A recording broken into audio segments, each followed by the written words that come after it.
एक सुंदर चरित्र है अशोक सुंदरी का। अशोक सुंदरी जी की उम्र थी 9 वर्ष। भगवान शंकर मां पार्वती की सुपुत्री अशोक सुंदरी 9 वर्ष की थी।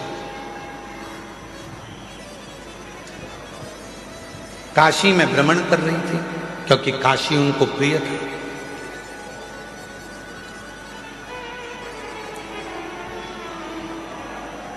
अशोक सुंदरी जी को काशी बड़ा प्रिय था।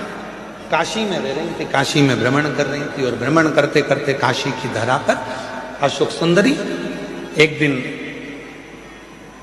बाबा विश्वनाथ जी के पास में पहुंच गई, अपने पिताजी के पास। जब जाकर देखा तो पिताजी तो तप साधना में लीन थे। अशोक सुंदरी ने देखा कि पिताजी तो तप साधना में लीन है, अब मैं किसके पास जाऊं। तो अशोक सुंदरी फिर दौड़ लगाई, अपनी मां को खोजने लगी, माता पार्वती जी।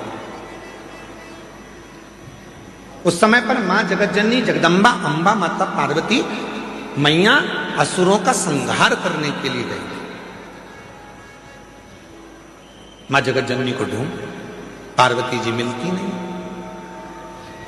अशोक सुंदरी आखिरी में ढूंढते ढूंढते श्री गणेश जी महाराज के पास में गई, गणेश जी भी नहीं मिले। षडानंद कार्तिकेय जी के पास गई, षडानंद कार्तिकेय भी नहीं मिले।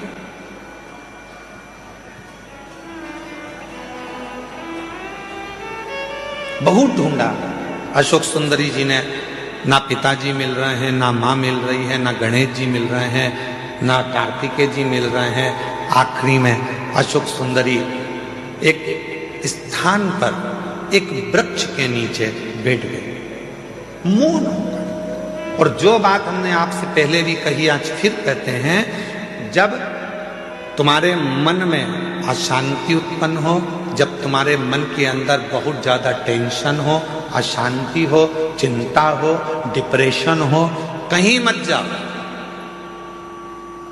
एक किसी वृक्ष के नीचे कुछ देर के लिए, ये प्रकृति ने जो हमको वृक्ष दिए हैं, ये हमारे डिप्रेशन को, हमारी अशांति को शांत करने के लिए दिए। किसी वृक्ष के नीचे 10 मिनट के लिए मौन होकर बैठ जाओ और बाबा के ओम नाद का स्मरण करिए।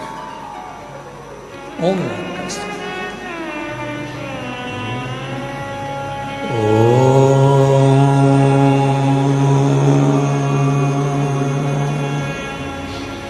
जब हम ओम नाद का स्मरण करते हैं किसी वृक्ष के नीचे बैठकर, तो प्रकृति के देव भगवान देव अधिदेव महादेव हमारे ऊपर दृष्टि देते हैं, हमें देखते हैं।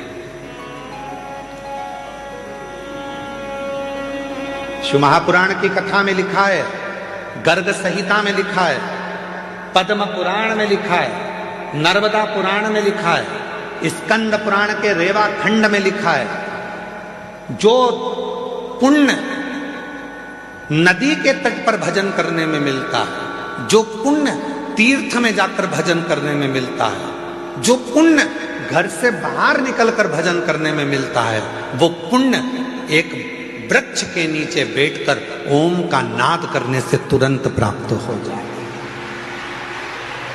वो पुण्य प्राप्त हो।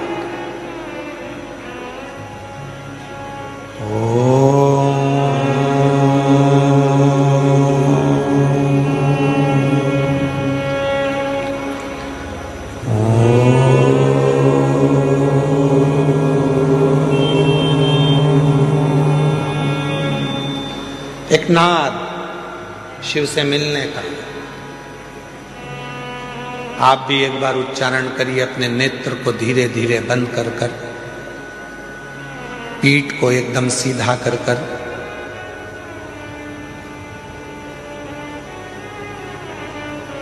दोनों भुकुटियों का स्मरण मध्य बिंदु में कर कर, इस ओम को लंबी गूंज के साथ अपने मुख से उच्चारण कर रहे हैं।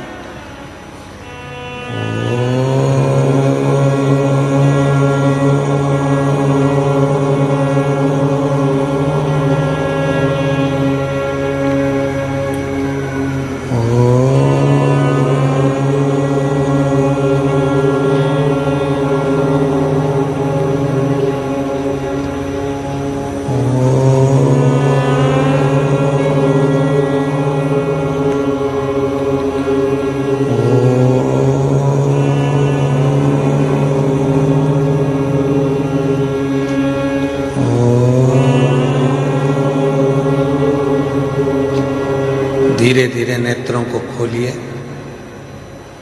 स्मरण करिए देवाधिदेव महादेव के किसी वृक्ष के नीचे बैठकर शिव हमको देख रहे हैं और हम उस शिव को महसूस कर रहे हैं। ऐसा लग रहा है कि हमारे पास में हमारा देव अधिदेव महादेव कुबेर भंडारी स्वयं आकर खड़ा हुआ है। वो नाद है, वो अशोक सुंदरी ने ओम का उच्चारण करा, अशोक सुंदरी ने नाद किया ओम का। शिव पुराण की विद्येश्वर संहिता कहती है, स्कंद पुराण का रेवा खंड कहता है, किसी वृक्ष के नीचे बैठकर जब हम लंबी श्वास लेकर ओम का उच्चारण करते हैं तो महादेव हमको